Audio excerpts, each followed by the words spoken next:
Welcome to our channel, where the stories of people from different eras and professions come to life. We are in magnificent Ephesus, right by the sea, where the great temple of Artemis reaches toward the heavens, and ships from all over the world fill the harbor. Subscribe, and after listening, be sure to share your impressions in the comments.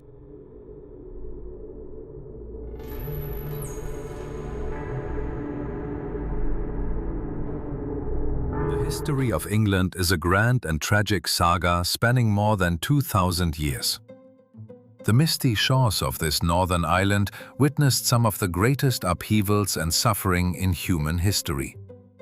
Today we trace the path from the first Celtic settlements and the ruthless Roman legions to the birth and eventual decline of a global superpower. We will walk through the harsh halls of medieval castles during the Plantagenet era and the narrow streets of London during the terrifying days when the Black Death claimed every second inhabitant. The distant island beyond the North Sea long remained a complete mystery to the rest of the world. Shrouded in thick fog, the lands of Britain seemed to ancient peoples the very edge of the inhabited world. Here lived numerous Celtic tribes, later called the Britons. These people built their settlements on high hills, engaged in agriculture, and believed in mysterious forces of nature. Their spiritual guides were the Druids. In 55 BC, the eyes of the great commander Julius Caesar turned to the north. The Roman Empire was rapidly expanding its borders. Britain appeared to Caesar not only as a source of new wealth, but also as a dangerous rear for the unsubdued Gauls. The first appearance of Roman legions on the island's shores was not a full conquest, but rather reconnaissance in force. Roman soldiers encountered fierce resistance from Celtic chariots right in the surf. A year later, Caesar returned with a more impressive fleet of over 800 ships. He managed to advance inland and force local tribes to pay tribute. However, he was soon forced to leave the island to solve problems in Rome itself. For almost 100 years, Britain was left to itself. But in 43 AD, Emperor Claudius decided to complete what his great predecessors had begun. 4 legions landed on the coast, and this time the Romans came to stay for centuries. The conquest proceeded methodically. Roman engineers began laying the first straight roads through impenetrable forests and swamps. Fortified cities grew on the site of small settlements. One such settlement was Londinium, founded on the northern bank of the River Thames. Thanks to its convenient location, it quickly became an important trading hub. However, the local population was not going to tolerate the presence of strangers. The largest and bloodiest test for Roman power was the uprising of Queen Boudica of the Iceni. In 60 AD, after humiliations and robberies by Roman officials, Boudica gathered a huge army from neighboring tribes. The rebels acted with merciless fury. They captured and burned Camulodunum, Verulamium, and Londinium itself. Roman troops in Britain found themselves on the brink of complete destruction. Only the iron discipline of the legions in the decisive battle allowed them to suppress the rebellion. Boudica perished, and Celtic resistance was finally broken. After these events, Rome changed its tactics. Brutal suppression gave way to systematic Romanization. The southern and central parts of the island began to turn into a typical Roman province. Celtic nobility gradually adopted the Roman way of life. Wealthy landowners built spacious villas with mosaic floors and complex heating systems called hypocausts. Public baths, theaters, and forums appeared in the cities. Latin became the main language of administration, trade, and law. It was during this period that Britain first felt the influence of a unified state mechanism and strict bureaucracy. To protect the northern borders from raids by warlike Pictish tribes, in 122 AD, Emperor Hadrian ordered the construction of a grandiose defensive structure. Hadrian's Wall stretched almost 120 kilometers from one shore of the island to the other. It was a stone wall about 4 meters high, supplemented by ditches and numerous forts. For decades, thousands of soldiers served on this fortified frontier, gazing into the harsh northern wilderness. Christianity also came with Roman rule and began to spread in the first centuries. Faith in one God gradually displaced the ancient cults of the Druids, changing the moral and social appearance of society. On the ruins of pagan temples, the first Christian communities appeared. By the beginning of the 5th century, the situation inside the Roman Empire itself became critical. Barbarian raids required the transfer of troops from distant provinces. In 410 AD, Emperor Honorius sent a letter to the inhabitants of Britain, stating that the empire could no longer protect them. The Roman legions left the island, taking order and stability with them. Britain was left alone with its internal strife and external threats. Infrastructure began to collapse, cities emptied, roads overgrown with forest. The age of uncertainty had come. After the departure of the last Roman legions in 410 AD, Britain plunged into chaos and painful uncertainty. Left without protection, the Celtic tribes were constantly subjected to attacks from the north and from the sea. According to ancient chronicles, local leaders decided to hire Germanic warriors to defend their lands. Thus, tribes of Angles, Saxons, and Jutes appeared on the island's shores. However, the mercenaries quickly realized the weakness of their employers and, instead of protection, began a systematic seizure of territories. By the middle of the 5th century, the flow of settlers from northern Germany and Denmark became unstoppable. The new masters of the land drove the Celts into the impregnable mountains of Wales and the harsh wilderness of Cornwall. The Germanic tribes brought with them their customs, their language, and their faith in stern gods. Gradually, 7 large kingdoms formed on the territory of Britain, which historians later called the Heptarchy: Northumbria, Mercia, East Anglia, Essex, Kent, Sussex, and Wessex. Between these states, a continuous struggle for dominance went on for hundreds of years. It was during this period that the foundations of the English language were laid and the first boundaries of counties were formed. The most important event was the return of Christianity at the end of the 6th century. The missionary Augustine arrived in Kent and baptized King Ethelbert, which marked the beginning of the unification of disparate tribes under the banner of a single faith and written culture. The calm of the Germanic kingdoms was shattered in 793 AD.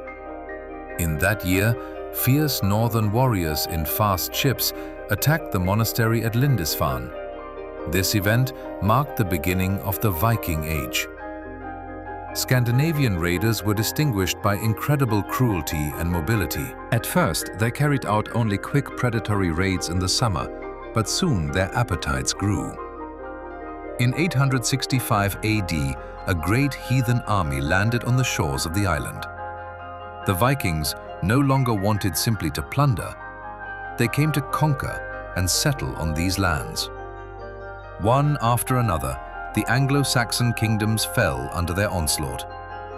By 870 AD, only Wessex continued to offer organized resistance.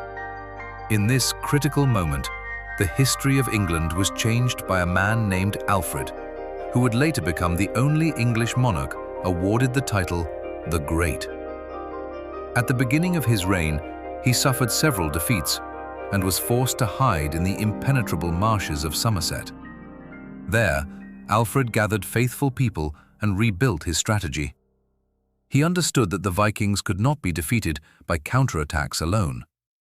In 878 AD, at the Battle of Edington, Alfred's army won a decisive victory over the Viking forces commanded by Guthrum. This victory led to the Treaty of Wetmore, which divided the island into 2 parts.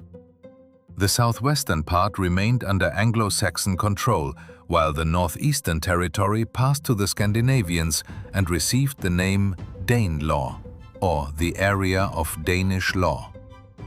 Alfred the Great used the respite for large-scale reforms. He began building systems of fortified towns called burhs. These fortresses were located so that no settlement was more than a day's journey from the protection of the walls. He also created a professional army and laid the foundations of the English Navy. But his merits were not limited to war. The king actively restored education, translated important books into the vernacular, and codified laws, creating a unified legal system for his people. After Alfred's death, his descendants continued the work of uniting the country. His son, Edward the Elder, and daughter Ethelfled gradually reconquered lands from the Danes. The decisive step was taken by Alfred's grandson, Athelstan. In 927 AD, he finally subdued Northumbria and became the first ruler who officially called himself King of all England. In 937 AD, Athelstan won a grandiose victory at the Battle of Brunanburh over a coalition of Vikings, Scots, and Welsh. This battle affirmed England as a unified, powerful state on the political map of Europe. However, peaceful life did not last long. At the end of the 10th century, the raids of the Northerners resumed with new force. King Ethelred the Unready tried to buy off the invaders with gold, introducing a special tax called Danegeld. But this only inflamed the appetites of the Vikings. In 1013, the Danish king Sweyn Forkbeard effectively seized the English throne. After a short struggle, power passed to his son, Canute the Great. Canute managed to create a huge northern empire that included Denmark, Norway, and England. Despite his origin, he ruled as a true English king, respecting local customs and supporting the church. His reign brought the country a decade of stability and prosperity. After the death of Canute and his sons, in 1042, power returned to the Anglo-Saxon dynasty in the person of Edward the Confessor. Edward was a deeply religious man and was more interested in the construction of Westminster Abbey than in state affairs. He had no children, and the question of succession became the main threat to the future of the country. A hidden struggle for his throne unfolded between the powerful English Earl Harold Godwinson and the Norman Duke William, who was a distant relative of the king. The era of the Anglo-Saxons was approaching its dramatic and tragic end. In the history of every nation, there are dates that serve as a watershed between the past and the future. For England, such a date was 1066. At the beginning of that year, King Edward the Confessor died, leaving no direct heir. This event instantly turned the English throne into the most desirable prize in Europe. The Council of Elders, known as the Witenagemot, proclaimed as king the most powerful man in the country, Harold Godwinson. However, his right to power was immediately challenged by two formidable opponents. In the north, the Norwegian king Harald Hardrada presented his claims. And in the south, across the English Channel, Duke William of Normandy began gathering a huge fleet for invasion. William claimed that the late Edward had personally promised him the crown many years earlier. Moreover, he stated that Harold Godwinson himself had once sworn a sacred oath of loyalty on the relics of saints. When news of Harold's coronation reached Normandy, William flew into a rage. He secured the support of the Pope and called under his banners knights from all over northern France. All summer of 1066, the sound of axes rang out in the shipyards of Normandy as blacksmiths forged thousands of suits of armor and swords. William was only waiting for a favorable wind to transport his army across the sea. Meanwhile, King Harold had to face a threat from the other side. In September, the Norwegian Vikings landed in the north of England and captured York. The Anglo-Saxon army made an unprecedented rapid march across the entire country. In the Battle of Stamford Bridge, the English crushed the Norwegians, and Harald Hardrada found his death on the battlefield. It seemed the threat had passed. But it was at this very moment that the wind in the south changed. William the Conqueror landed in Pevensey Bay. The army of Harold, exhausted by the march and battle, was forced to immediately turn back south to meet the new enemy. On October 14th, the two armies clashed near the town of Hastings. This battle became one of the most significant in world military history. The Anglo-Saxons occupied an advantageous position on the top of the hill, forming a dense wall of shields. Norman knights attacked this formation again and again, but could not break the infantry defense. The battle lasted the entire day, which was extremely unusual for that time. William used a trick, ordering his troops to simulate a retreat. When the English left their positions to pursue the enemy, the formation broke. In the resulting chaos, Norman cavalry destroyed the scattered detachments. King Harold perished on the battlefield, and with him perished the old Anglo-Saxon England. At Christmas 1066, William met in Westminster Abbey, where the English crown was placed on his head. From this moment, the era of total transformation of the country began. First of all, the new king began the construction of powerful stone castles to keep the conquered people in submission. The most famous of them was the White Tower in London, which towered over the wooden huts of the townspeople as a symbol of the unyielding power of the conquerors.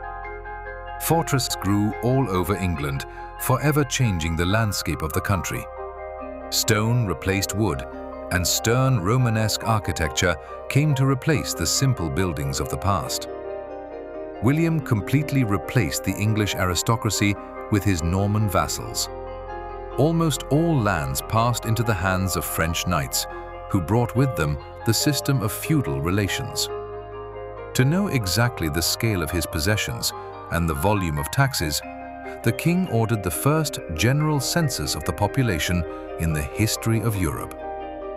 In 1086, the Domesday Book was compiled.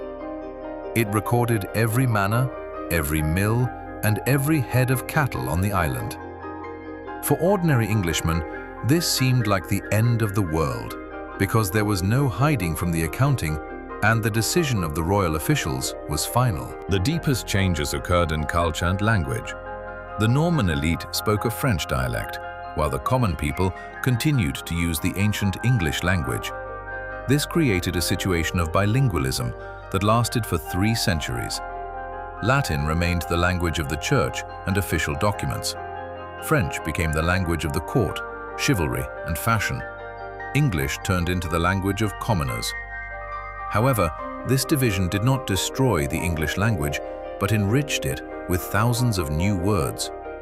It was during this period that the unique lexical structure that we see in modern English was formed. The Norman conquest brought new laws and customs to England. The judicial system became more centralized, and the concept of knightly honor and code of conduct firmly entered the life of the nobility. England ceased to be part of the Scandinavian world and firmly integrated into the political system of continental Europe.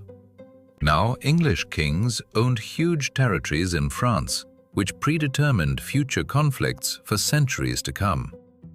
Church life also underwent changes.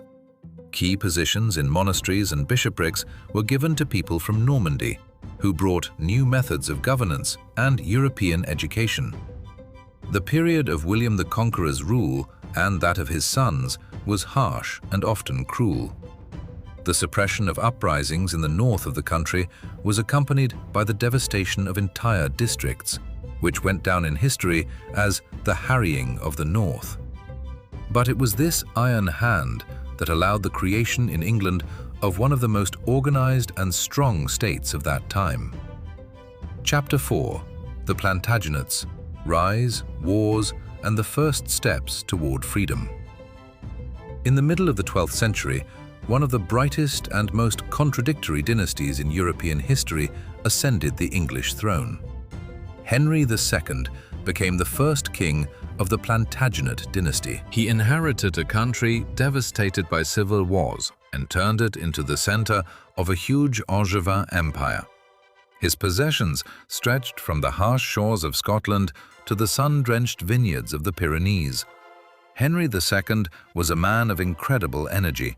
He rarely stayed in one place and constantly moved between his domains, imposing order with an iron hand.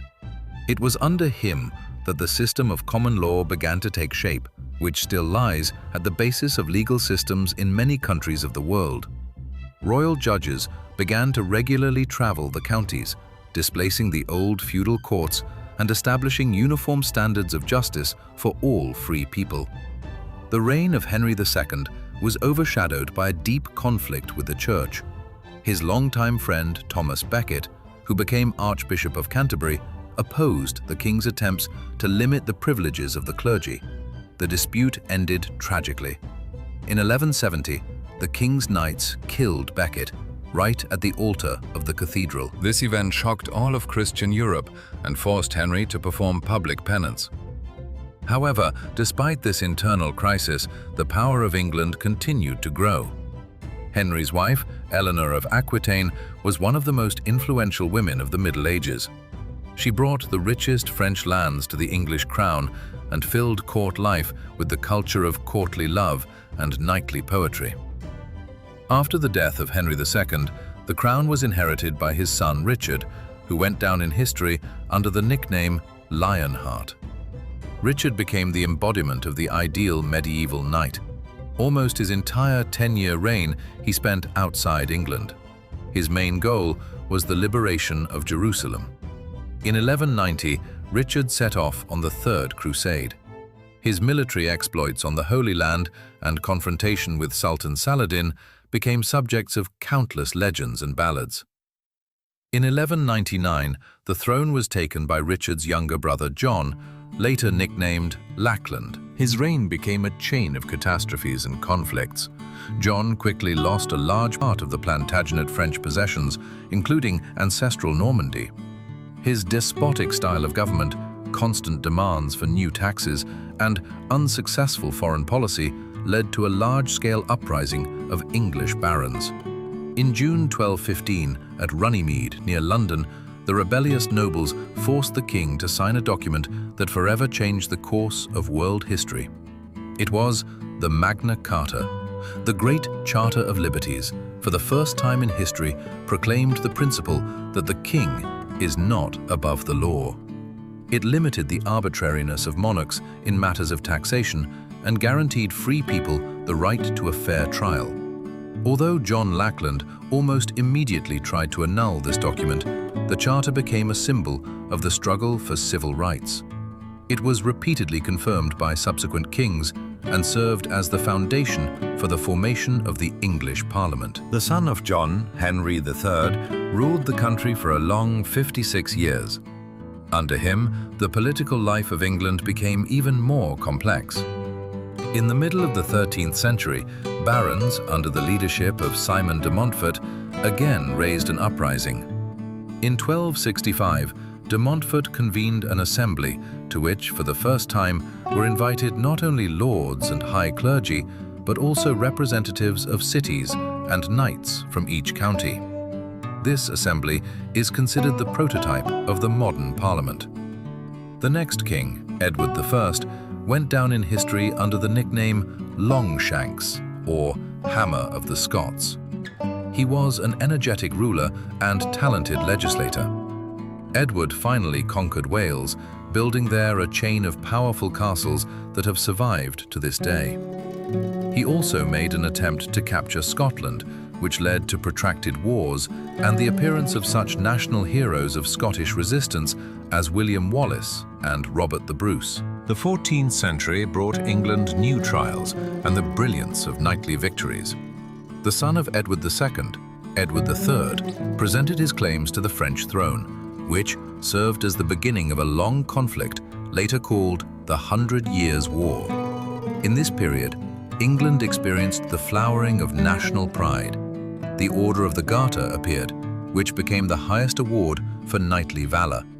English archers, armed with powerful longbows of yew, proved their superiority over the heavy French cavalry.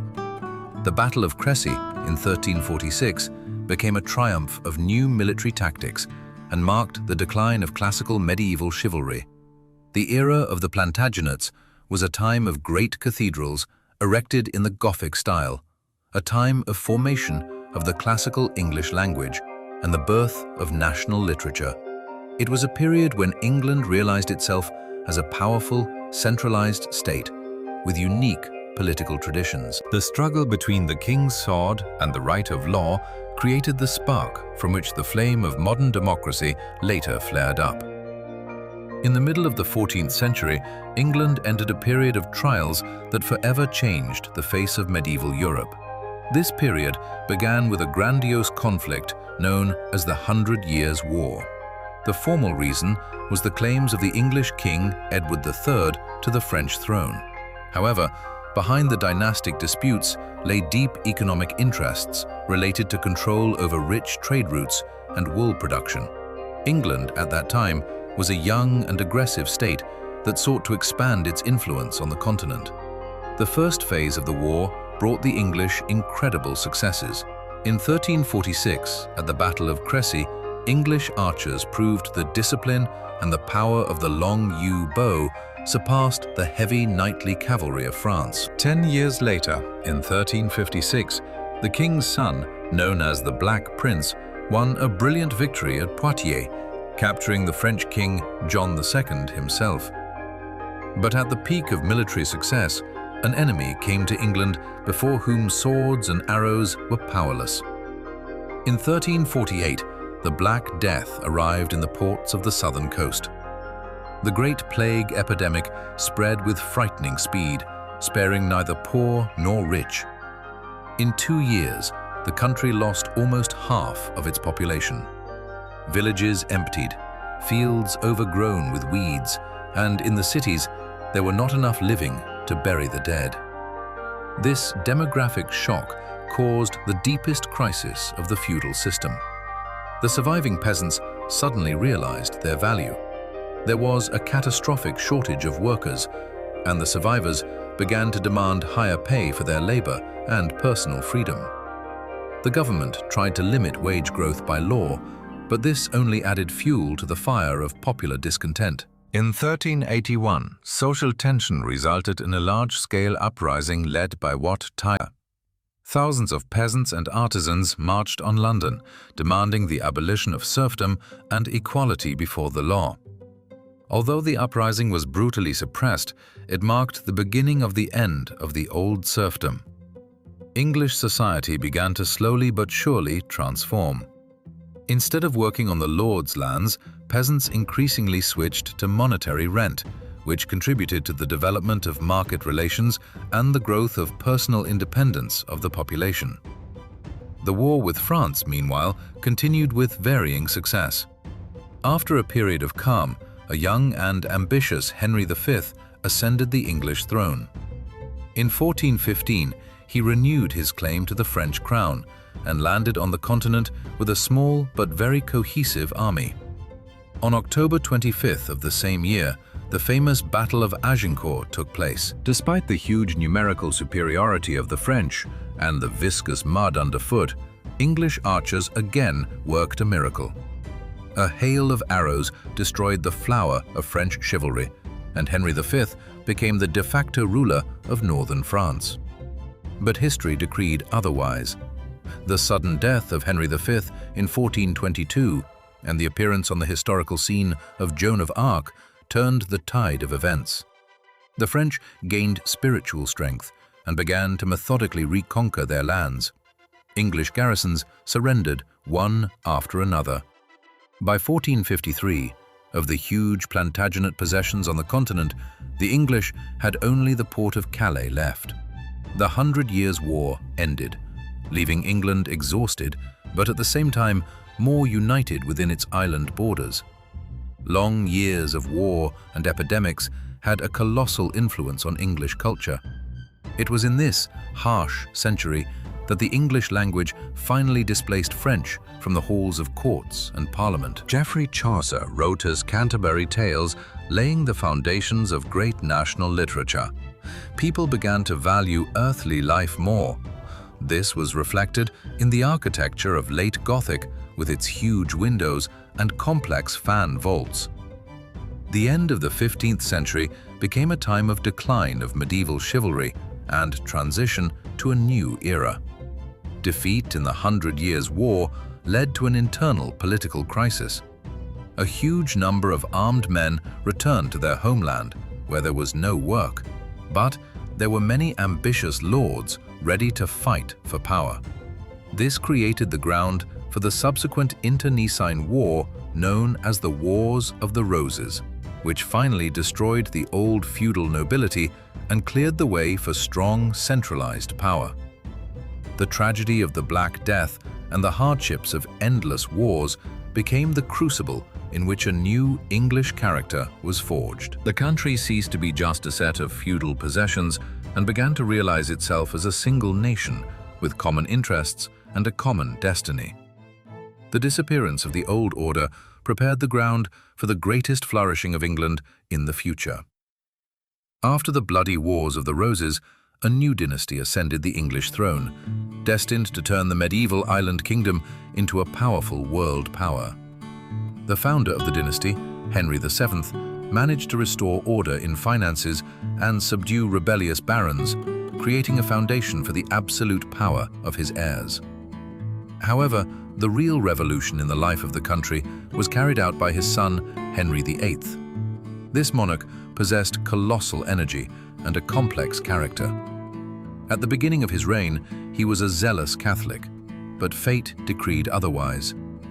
The main problem for the king was the lack of a male heir from his first wife, the Spanish princess Catherine of Aragon. Henry VIII passionately desired to annul this marriage in order to marry Anne Boleyn, but the Pope refused him this request.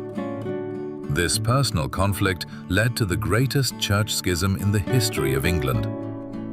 In 1534, Parliament passed the Act of Supremacy, which proclaimed the king the only supreme head of the Church of England. Thus, the Anglican Church was born. England finally broke relations with Rome, which allowed the king to confiscate the enormous wealth of the monasteries. The lands and gold of the church passed into the hands of the crown and the new nobility, which became a reliable support for the Tudor regime. Henry VIII's personal life with his 6 wives became a byword, but behind this facade lay a tough state policy to strengthen central power and build a powerful fleet. It was under Henry VIII that England began to realize its island position as an advantage, requiring dominance at sea. After the short and turbulent reigns of his children, Edward VI and Mary I, Bloody Mary, in 1558, Elizabeth I ascended the throne. Her reign, which lasted 45 years, went down in history as the Golden Age of England. The young queen inherited a country devastated by religious strife and on the brink of bankruptcy. Possessing outstanding intelligence and political intuition, Elizabeth managed to find a compromise in church matters and rally the nation around her person. She surrounded herself with talented advisors such as William Cecil and Francis Walsingham, who created one of the first effective intelligence and counterintelligence systems in Europe. The 16th century became a time of great geographical discoveries and the beginning of English colonial expansion. English sailors, whom the Spanish called pirates and in England sea dogs, began boldly challenging Spanish dominance in the New World. Francis Drake made the second circumnavigation in history, returning to England with holds full of Spanish gold and spices. Walter Raleigh tried to establish the first English settlements in North America. These expeditions not only enriched the treasury, but also turned England into a nation of seafarers for whom the whole world became an arena of activity. The culmination of the confrontation with Spain was the year 1588. The huge fleet of King Philip II, called the Invincible Armada, set sail for the shores of England, with the aim of overthrowing Elizabeth and returning the country to the bosom of Catholicism. The entire English people united in the face of mortal danger. In the decisive battles in the English Channel, lighter and more maneuverable English ships, supported by fierce storms, practically completely destroyed the Spanish fleet. This victory had colossal significance. It not only saved the country's independence, but also proclaimed the birth of a new mistress of the seas. England finally turned into the leading Protestant power of Europe. The internal prosperity of the Tudor era contributed to an unprecedented flourishing of culture and arts. This was the time of the English Renaissance. In London, one theatre after another opened, the most famous of which was the Globe. It was at this time that William Shakespeare and Christopher Marlowe worked, who raised the English language to an unattainable height. Literature, music, and architecture experienced rapid growth. Magnificent country houses were built throughout the country, demonstrating the wealth and taste of the new elite. The economy of the country also underwent changes. The development of cloth-making and trade led to the growth of cities and the strengthening of the merchant class. The founding of the East India Company in 1600 laid the foundations of the future British Empire. However, this prosperity also had a downside.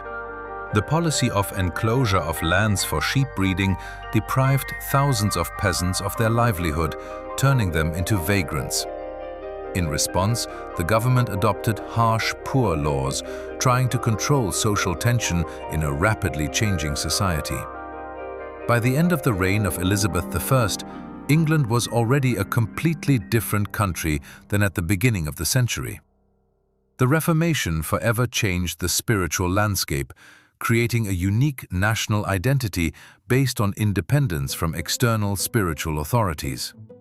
The Tudor dynasty managed to complete the process of uniting the country and turn it into a single political organism. In 1603, Elizabeth I died without leaving an heir. With the death of the last Tudor, an entire era ended. James I of the Stuart dynasty, who was already King of Scotland, ascended the English throne. This event united two crowns under one power, but at the same time brought new conflicts. The 17th century became for England a time of the greatest political upheavals and a deep rethinking of the very nature of power. After the death of Elizabeth I, the Stuart dynasty ascended the throne. King James I and then his son Charles I sincerely believed in the divine right of the monarch to absolute power. However, English society by that time had changed greatly. Parliament was attended by wealthy landowners and merchants who did not want to pay taxes unquestioningly without having the right to vote in governing the state. In addition, the influence of the Puritans, radical Protestants who demanded the purification of the Church from the remnants of Catholic rites, was growing in the country. Religious disputes were closely intertwined with political ambitions, creating an explosive mixture. Charles I was a stubborn man, not inclined to compromise. For 11 years, he ruled the country alone, without convening parliament at all. To replenish the treasury, the king introduced old forgotten taxes, which caused fury among the population. However, the uprising in Scotland forced Charles in 1640 to again turn to Parliament for money to wage war. Instead of giving the king funds, the deputies presented him with a long list of demands. The conflict quickly turned into open confrontation. The king left London and raised his standard in Nottingham, calling on loyal people to arms. Thus began the Civil War, which divided the country into two camps: the Cavaliers, who supported the king, and the Roundheads, who sided with Parliament. The first years of the war did not bring decisive success to either side. The situation changed when Oliver Cromwell appeared on the historical stage. This provincial gentleman possessed iron will and the talent of an organizer. He created an army of a new type, where promotion depended not on nobility of birth, but on personal merits and devotion to the cause. Cromwell's soldiers, nicknamed Ironsides, were distinguished by strict discipline and fanatical faith in their rightness. In 1645, at the Battle of Naseby, the royal army was utterly defeated. Charles I fled to the Scots, but they handed him over to Parliament for a monetary reward. The victory of Parliament posed before the country an unprecedented question about the future structure of the state. Radically minded army officers, led by Cromwell, insisted on a trial of the monarch. In January 1649, an event occurred that shocked all of Europe. King Charles I was found guilty of high treason and tyranny. On January 30th, on the scaffold at Whitehall Palace, the king's head was cut off.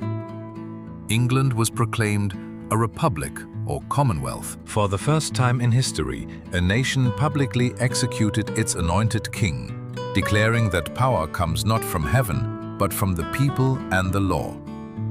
However, the Republican experiment turned out to be extremely difficult.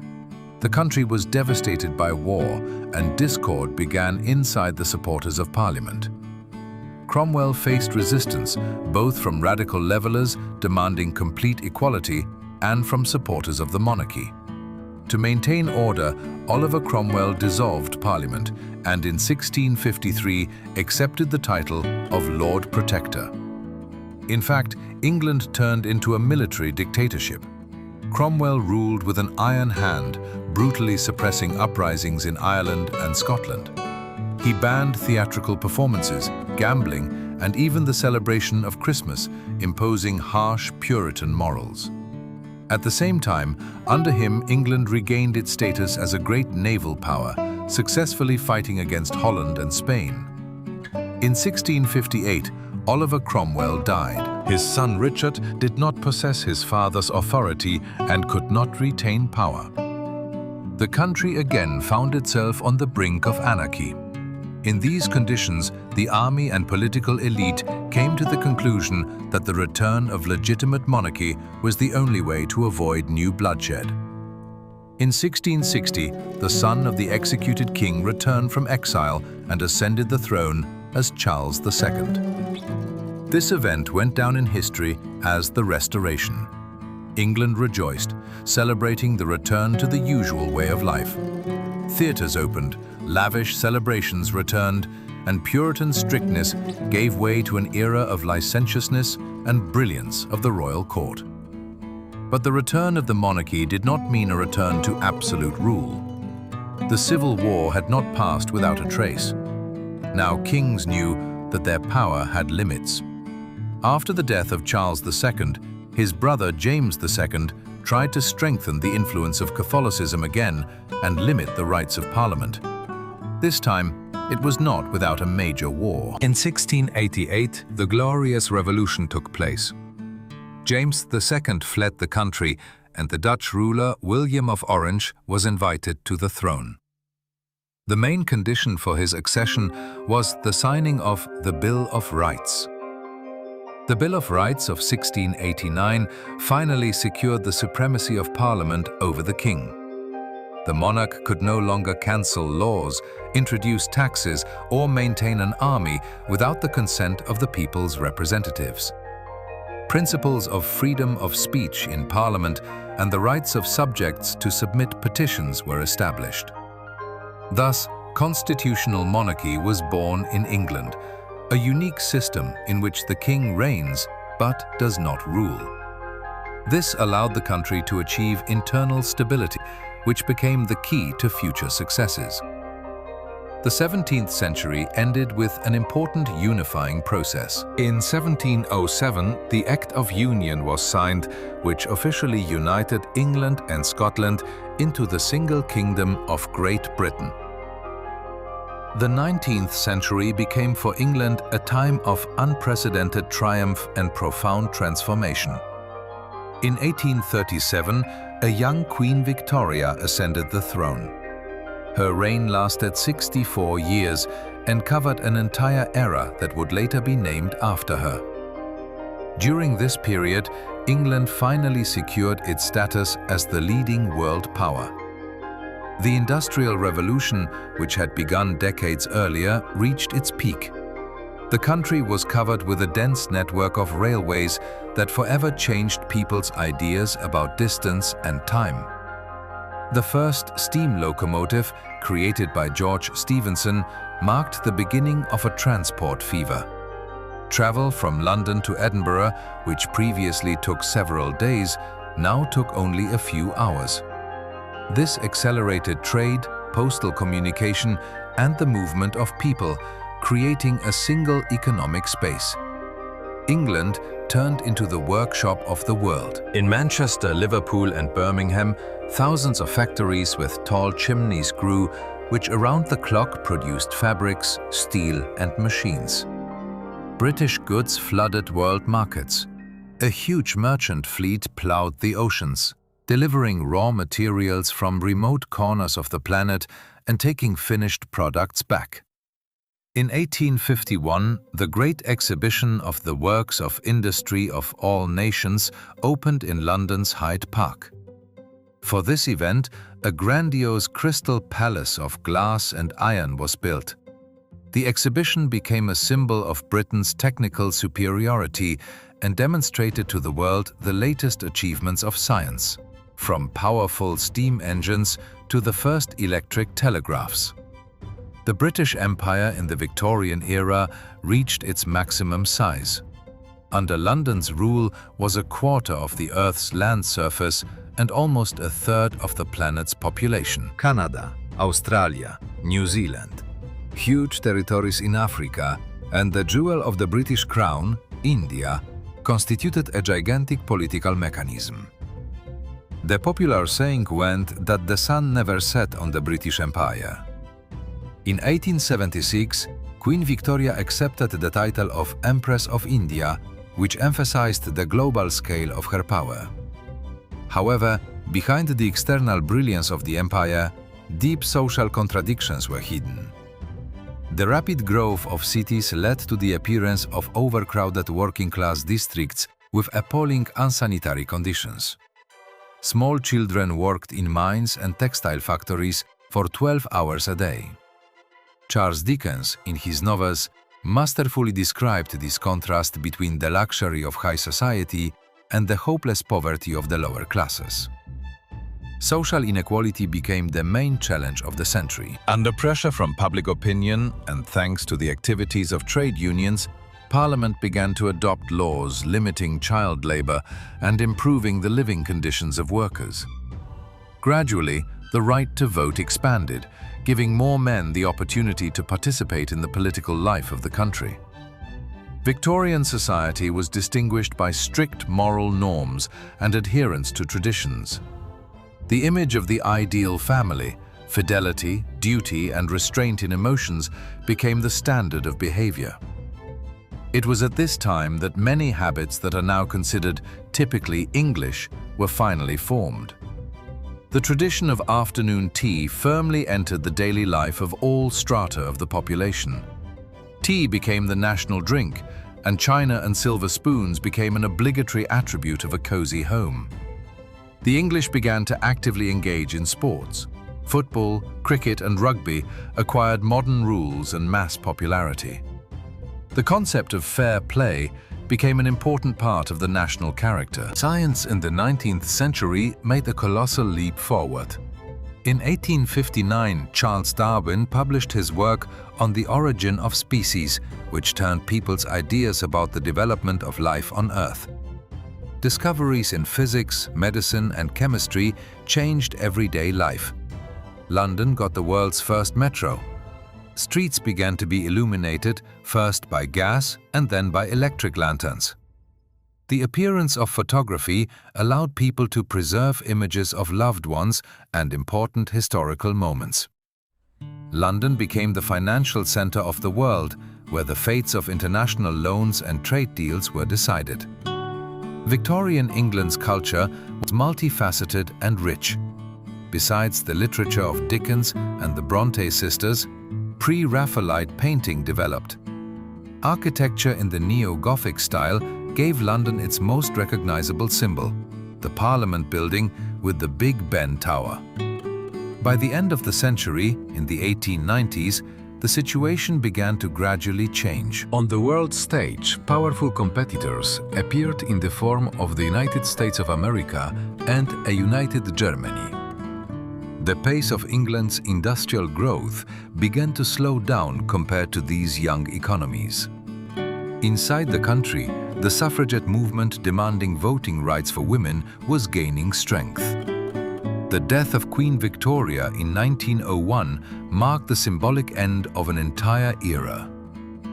The 20th century began for England with the realization that the old world of Victorian stability was passing into the past. In 1914, the country was drawn into the First World War, which became the bloodiest test in its history up to that point. On the fields of France and Belgium, an entire generation of young Englishmen perished. Trench warfare, the use of tanks and aviation, forever changed the idea of valor and honor. England emerged from this war as a victor, but the price was exorbitant. The economy was undermined, and society demanded change. In 1918, women over 30 received the right to vote for the first time, which was a huge step toward true democracy. The interwar period was marked by social instability and the Great Depression. However, it was during this time that the rapid development of new technologies began. The radio broadcasting of the BBC became a unifying force for the entire nation, bringing news and culture to every home. Cars began to displace horses from city streets, and the first passenger flights connected London with the continent. But peaceful development was interrupted in 1939, when England was again forced to declare war on Germany. The Second World War became a moment of the highest tension of national forces. After the fall of France in 1940, England was left alone with a powerful enemy. At this critical moment, the government was headed by Winston Churchill.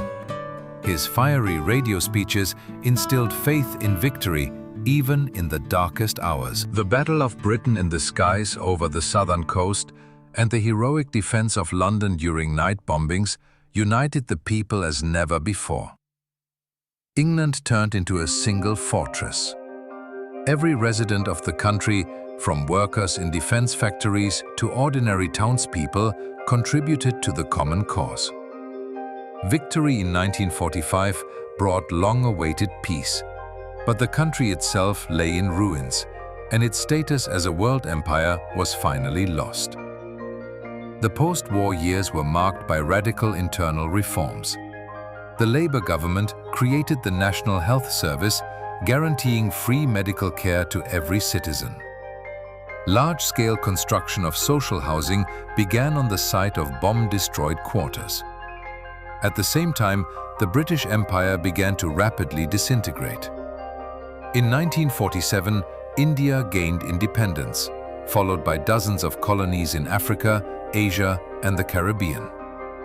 England showed wisdom by replacing colonial rule with a voluntary association called the Commonwealth of Nations. This allowed it to preserve cultural and economic ties with former possessions on the basis of equality and partnership. The 1960s became a time of a real cultural revolution. London turned into the world capital of fashion, music, and contemporary art. The appearance of the Beatles and the Rolling Stones marked the beginning of the era of the British invasion of world pop culture. Young people demanded freedom of self-expression, and the old conservative norms of the Victorian era finally collapsed. England began to look brighter, more dynamic, and more open to the world. In this same period, the country began to actively accept emigrants from Commonwealth countries, which turned English cities into multicultural centers where traditions of different peoples mixed. In 1973, England officially joined the European Economic Community, linking its fate with continental Europe. However, The economic difficulties of the 70s led to the coming to power of Margaret Thatcher in 1979. The first woman in the post of Prime Minister carried out tough liberal reforms. Unprofitable state mines and factories were closed, and state property was actively privatized. This caused acute social conflicts and strikes, but at the same time turned London into the largest financial center of the planet. The end of the 20th century passed under the sign of technological breakthrough and globalization. English scientists played a key role in the creation of the World Wide Web, the Internet, which forever changed the ways of communication and obtaining information. England's cultural influence continued to be enormous, from Harry Potter literature to the world success of the English Premier League in football. Despite the loss of empire status, the country retained enormous soft power through the English language, which became a universal means of communication for all humanity. The entry into the 21st century brought new challenges. Terrorist threats, the global financial crisis, and complex discussions about England's place in Europe led to the historic decision to leave the European Union in 2016. This decision divided society and forced the nation to once again seek its path in a changing world. However, England has proven its ability to adapt to any circumstances, remaining faithful to its democratic ideals and respect for its centuries-old history. Today, England is a unique combination of ancient traditions and ultra-modern technologies. Here, ancient castles coexist with sparkling glass and steel skyscrapers. The English are still proud of their history, honor the royal family, and cherish their green parks. Having traveled the path from a Roman province and battles with the Vikings to the creation of the greatest empire and participation in global alliances, this country has preserved its unique character. The history of England is a path of constant search for balance between freedom and law, tradition and progress. And no matter what challenges the future holds, this island beyond the North Sea will continue to write its amazing chronicle, remaining one of the main creators of world civilization.